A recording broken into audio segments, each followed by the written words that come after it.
इसके बाद नेक्स्ट है, if a supervisor in the sales department requests the help of the HR director in a complex disciplinary matter, what direction is the communication flow? अच्छा, तीन किस्म के ना communication flow होते हैं।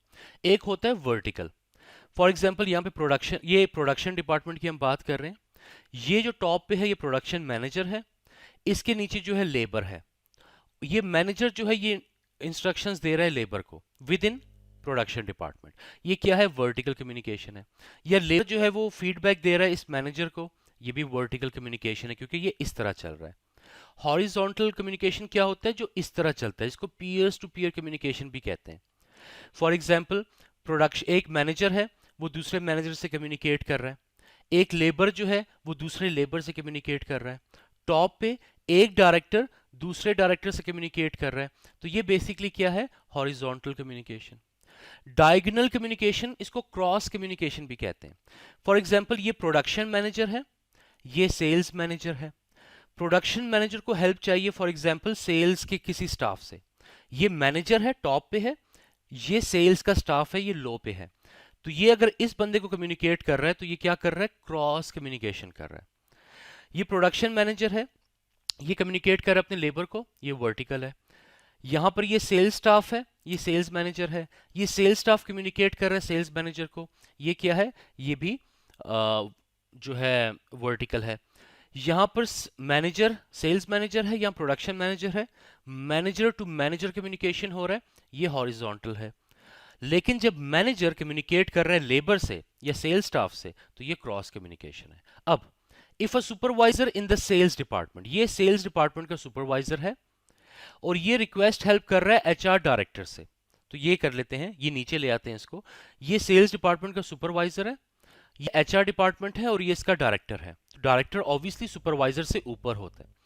तो जब सुपरवाइजर सेल्स का सुपरवाइजर कुछ डील कर रहा है आपके एचआर के डायरेक्टर से, एक तो उसका लेवल ऊपर है, दूसरा वो दूसरे डिपार्टमेंट में है, तो ये एक परफेक्ट एग्जांपल है क्रॉस कम्युनिकेशन की। So it's a diagonal communication. So option C is the correct one. Okay, इसके बाद, if you are a sales representative who routinely visit customers in their home and places of business to present the latest products and take orders where inventory is available। आप जाते हो हर customer के घर या उसके business में और जाके उनको अपने लेटेस्ट प्रोडक्ट्स के बारे में बताते हो और उनसे ऑर्डर भी लेते हो अगर इन्वेंट्री अवेलेबल हो। विच of the following technology tools will most directly enhance your effectiveness? इसमें कौन सा ऑप्शन बेस्ट हो सकता है? First of all, computer telephony integration. Do you know about this? Computer telephony integration क्या होता है ये? अच्छा, नहीं सुना। स्काइप कभी यूज किया आपने? स्काइप में क्या होता है कि आप स्काइप को ओपन करते हो अपने लैपटॉप या कंप्यूटर में और स्काइप पे आप किसी बंदे के मोबाइल फोन में कॉल कर सकते हो स्काइप के थ्रू। ऐसा हो सकता है? तो इसको बेसिकली क्या कहते हैं? कंप्यूटर टेलीफोनी इंटीग्रेशन, कि कंप्यूटर सॉफ्टवेयर के थ्रू आप किसी बंदे को मोबाइल पे या लैंडलाइन पे टेलीफोन कर लेते हो। अब ये क्या हेल्प कर सकता है? यस, ये किसी हद तक तो हेल्प कर सकता है, बट इसमें मसला ये है कि बंदे को कंप्यूटर पे बैठना पड़ेगा। अब फॉर एग्जांपल, अगर कस्टमर कहता है कि नहीं आप मुझे कॉल करके ना बताओ बल्कि आप मुझे पर्सनली विजिट करो, तो ऑब्वियसली उसको वो ये तो नहीं कर सकता आप कंप्यूटर उठा के वहां ले जाए और वहां जाके उसको कॉल करें। तो ये इतना ज़्यादा हेल्पफुल नहीं है क्योंकि इसमें आपको कंप्यूटर पे बैठना पड़ेगा, तभी आप अगले बंदे से कम्युनिकेट कर सकते हो। ईडीआई, इलेक्ट्रॉनिक डेटा इंटरचेंज, आप कस्टमर को डायरेक्टली जैपियर पे ऐड करते हो और उससे कहते हो ये प्रोडक्ट की पिक्चर देख लो, पसंद आए तो मुझे बता देना। नहीं, ये वर्कआउट नहीं करेगा। अगर उसको सिर्फ प्रोडक्ट्स की पिक्चर मिलती रही ना, वो ऑर्डर कभी भी नहीं देगा क्योंकि आप लेटेस्ट प्रोडक्ट के बारे में उसको बता रहे हो, तो आपको कन्वेंस भी करना पड़ेगा, उसको समझाना भी पड़ेगा प्रोडक्ट के बारे में, तभी वो बाय करेगा। तो ईडीआई तो बिल्कुल हेल्प नहीं करेगा। मोबाइल कम्युनिकेशंस, यस, ये आखिरी ऑप्शन है। मोबाइल कम्युनिकेशन सबसे ज़्यादा हेल्पफुल होगा। क्यों? क्योंकि इस बंदे का काम यह है कि उसने डोर टू डोर सर्विस करनी है। एक कस्टमर के पास घर पे जाना है, दूसरे के पास बिजनेस में जाना है, तो इसके पास मोबाइल टेक्नोलॉजी होना बहुत ज़रूरी है। क्यों? मोबाइल टेक्नोलॉजी का मतलब सिर्फ मोबाइल फ़ोन नहीं है। मोबाइल फ़ोन, लैपटॉप, आईपैड, जो भी वायरलेस से चलने वाली कोई भी डिवाइसेस होती हैं वो सारी मोबाइल कम्युनिकेशंस में आती हैं। अब फॉर एग्जांपल वो कस्टमर को विजिट कर रहा है, उसने कस्टमर को पिक्चर्स दिखानी है, तो वो क्या करेगा, अपना मोबाइल निकालेगा और उसमें पिक्चर्स दिखा देगा फॉर एग्जांपल। या उसको कोई उस वीडियो दिखानी है प्रोडक्ट से रिलेटेड, मोबाइल निकालेगा, उसमें यूट्यूब पे वो वीडियो चला देगा। तो ये क्या है, उसके लिए हेल्पफुल होगा, उसकी इफेक्टिवनेस ज़्यादा होगी। सो ऑब्वियसली मोबाइल कम्युनिकेशंस जो हैं उसकी इफेक्टिवनेस को बढ़ाने में बहुत ज़्यादा हेल्प करेंगे, क्योंकि उसने door to door service provide करनी है। Clear with this? इसके बाद नेक्स्ट है, which of the following areas is not an advantage of using email as a communication tool. कौन सा एडवांटेज नहीं है, सिंपल वर्ड्स में कहें, ईमेल का कौन सा पोटेंशियल डिसएडवांटेज हो सकता है। पहला है सिक्योरिटी। ईमेल्स ज्यादा सिक्योर होते हैं, ईमेल ज़्यादा सिक्योर होते हैं, वो इसलिए कि वो इलेक्ट्रॉनिकली होते हैं, उसमें आईडी एंड पासवर्ड होता है। बट आपको पता है ईमेल जो है ना वो एक सॉफ्ट फॉर्म है आपके कम्युनिकेशन की। अब ईमेल में बेसिकली क्या होता है, आपका अपना आईडी एंड पासवर्ड होता है। व्हाट इफ अगर आप अपना आईडी एंड पासवर्ड किसी के साथ शेयर कर दो, या कोई आपके आईडी एंड पासवर्ड को हैक कर ले।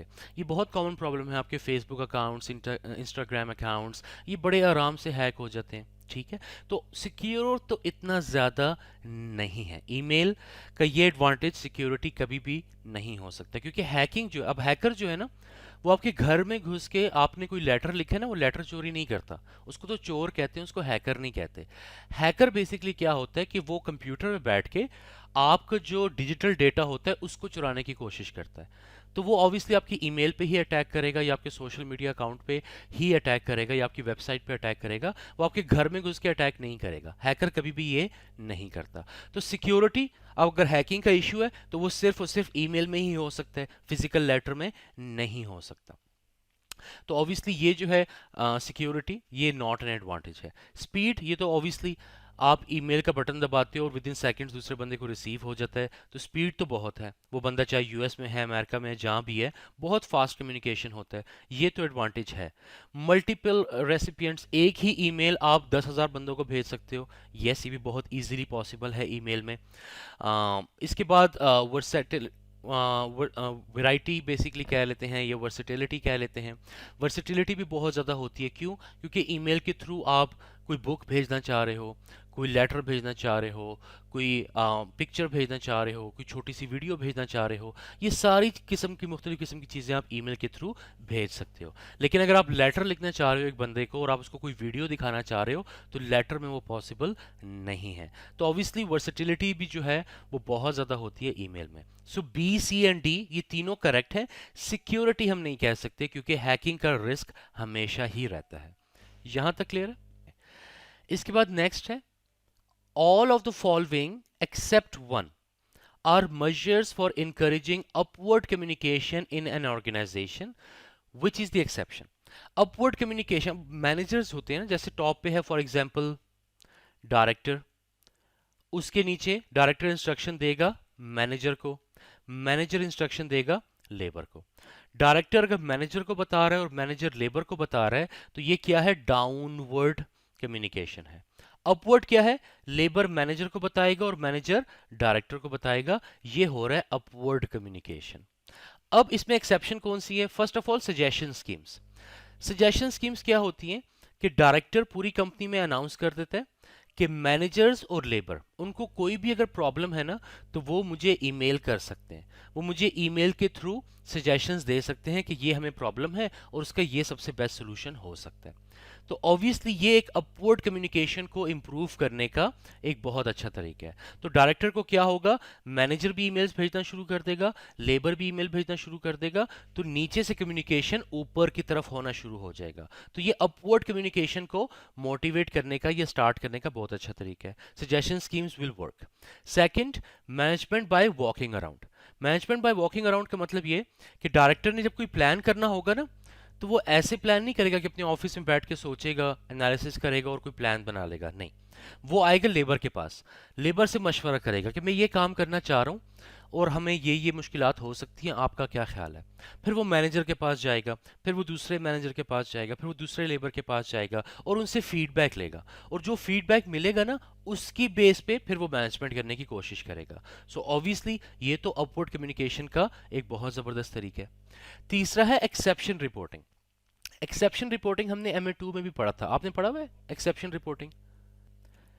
अच्छा, पढ़ा ही नहीं है मिट्टू, ठीक है। एक्सेप्शन रिपोर्टिंग बेसिकली क्या होती है? डायरेक्टर जो है वो मैनेजर को बता देता है कि जब भी कोई एक्स्ट्रा ऑर्डिनरी इवेंट हो ऑर्गेनाइजेशन में, मुझे आपने सिर्फ वही रिपोर्ट करना है। फॉर एग्जाम्पल, हम बजट बनाते हैं, ठीक है। अब बजट हमने किया सेल्स का। फॉर एग्जाम्पल, सेल्स का हमने बजट बनाया कि हम $10,000 की सेल करेंगे। फिर हमने एक्चुअल सेल्स की सिर्फ और सिर्फ $8,000 की। तो कितने का डिफरेंस आ गया बजट और एक्चुअल में? $2,000 का। अब ये परसेंटेज में कितना है? 2000 डिवाइडेड बाय 10,000, ये जो वेरिएंस आया है ये परसेंटेज में 20% का वेरिएंस है। अब क्या होगा? बेसिकली 20% का वेरिएंस तो आ गया। अब डायरेक्टर जो है वो मैनेजर को बताएगा कि आप जब भी वेरिएंसेस, अब सिर्फ सेल्स का तो वेरिएंस नहीं होगा ना, सेल्स का अलग होगा, डायरेक्ट मटेरियल का अलग होगा, लेबर का अलग होगा, फिक्स ओवरहेड का अलग होगा, वेरिएबल ओवरहेड का अलग होगा, प्रोडक्शन का अलग होगा, नॉन प्रोडक्शन का अलग होगा, बहुत सारे 50 वेरिएंसेस मैनेजर ने कैलकुलेट कर लिए।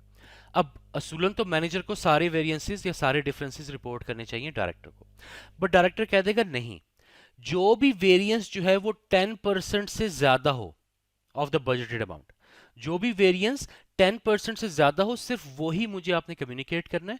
कोई भी डिफरेंस या वेरिएंस अगर 10% से कम है, मुझे कम्युनिकेट ना करो, क्योंकि उसको देखने में मेरा टाइम वेस्ट होगा। क्योंकि डायरेक्टर एक हाई प्रोफाइल जॉब कर रहा होता है, उसके पास बहुत लिमिटेड टाइम होता है, उसने बहुत सारे काम करने होते हैं। तो ये क्या होती है? Exception reporting. तो अब कोई वेरिएंस 50% का आ गया या 10% से ज्यादा आ गया, वो तो रिपोर्ट होगा। कोई वेरिएंस 1-2% का है तो वो हम रिपोर्ट ही नहीं करेंगे। तो ये क्या है? Exception reporting. अब एक्सेप्शन रिपोर्टिंग में सिर्फ वही मैनेजर वही इंफॉर्मेशन डायरेक्टर को कम्युनिकेट कर रहा है जो डायरेक्टर ने मांगी है। उसके अलावा कोई और अगर इंफॉर्मेशन है, अगर वो 10% ऑफ द बजटेड अमाउंट से कम है, वो कम्युनिकेट ही नहीं कर सकता डायरेक्टर को। तो ऑब्वियसली ये क्या है कि ये बाय चॉइस अपवर्ड कम्युनिकेशन हो रहा है। यहाँ पे अपवर्ड कम्युनिकेशन तो कर रहा है मैनेजर डायरेक्टर को, but as per the choice of director. तो ये जो है ऑब्वियसली ये एक्सेप्शन है। ये जो है ये अपवर्ड कम्युनिकेशन स्टार्ट करने के लिए या उसको इंप्रूव करने के लिए एक अच्छा टूल नहीं है। क्योंकि हो सकता है कोई वेरिएंस छोटा हो, अभी 10% से कम हो, लेकिन मैनेजर को लग रहा है कि ये आगे चल के ना ये बढ़ सकता है, वो ये बात डायरेक्टर को बताना चाहता है, लेकिन डायरेक्टर ने तो रूल बना दिया है कि 10% से जब तक ज्यादा नहीं होगा तब तक मुझे ना बताओ। तो ये बेसिकली क्या है? Exception reporting. और ये जो है अपवर्ड कम्युनिकेशन को इम्प्रूव नहीं करती। सो सजेशन स्कीम्स या मैनेजमेंट बाय वॉकिंग अराउंड तो दोनों अपवर्ड कम्युनिकेशन को बहुत ज़्यादा इम्प्रूव करते हैं, एक्सेप्शन रिपोर्टिंग जो है वो नहीं करता। So option C is the correct one. Clear with this?